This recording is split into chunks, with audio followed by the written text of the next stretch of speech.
এই ছোট্ট ছোট্ট পায়ে চলতে চলতে ঠিক পৌঁছে যাব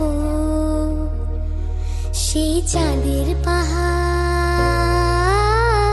দেখতে পাবো।